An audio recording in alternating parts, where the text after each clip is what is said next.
Hi friends. உங்களுக்கு hi சொல்லிட்டு, கிச்சனுக்கு பாய் சொல்லிட்டு எங்க கிளம்பிட்டேன் அப்படின்னு தானே பார்க்குறீங்க. வாங்க கொஞ்சம் வெளிய நெறைய வேலை இருக்கு. அதெல்லாம் முடிச்சுட்டு வந்துருவோம். வீடியோல எங்கெங்க போறேங்கிறது தொடர்ந்து சொல்றேன். ஃபர்ஸ்ட்டு நான் போன இடம் என்ன அப்படின்னு பார்த்தீங்கன்னா, மஹேந்திரா ஷோரூம் தான் வந்திருக்கேன். நான் வந்துட்டேன். ஆனா இன்னும் ஹப்பி வரல. அது என்ன தனித்தனியா வந்திருக்கோம் அப்படின்னு தானே பார்க்குறீங்க. நான் 2 வீலர்ல வந்துட்டேன். ஹப்பி பாருங்க இப்ப தான் என்ட்ரே குடுக்குறாரு 4 வீலர்ல. இப்போ நம்மளுடைய கார் வந்து 1 இயர் ஆயிடுச்சு. சர்வீஸ் வைக்கணும். ஸோ அதுக்காக இன்னும் கொஞ்சம் ஃப்ரீ டைம் இருந்தனால சர்வீஸ் வச்சுட்டு, அப்படியே கேனரா பேங்க்குக்கு போற வேலை இருந்துச்சு. அங்கேயும் பேங்க்குக்கும் போயிட்டு நாங்க 2 பேரும் கார வச்சுட்டு அப்படியே பைக்லயே வந்தாச்சு. இப்ப நெக்ஸ்ட் வந்து பார்த்தீங்கன்னா, டிராஃபிக்ல வெயில்ல காஞ்சுக்கிட்டு நிக்கிறோம். இந்த டிராஃபிக் ஜாம் முடிஞ்சு அப்படியே நேரா என் பையனோட ஸ்கூலுக்கு தான் போப்போறேன்.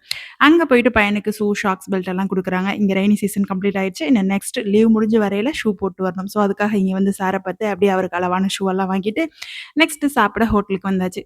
வந்ததுமே ஒரு சூப்பரான ஹைதராபாத் சிக்கன் பிரியாணி கூடவே கபாப் அண்ட் ஸ்ப்ரைட் இதெல்லாம் வாங்கி சாப்பிட்டுட்டு, அதுக்கப்புறம் வீட்டுக்குமே பார்சல் வாங்கிட்டு கிளம்பியாச்சு. இதனால தான் இன்னைக்கு கிச்சனுக்கு பாய் சொன்னேன். இப்போ உங்களுக்குமே பாய் சொல்றேன். பாய்.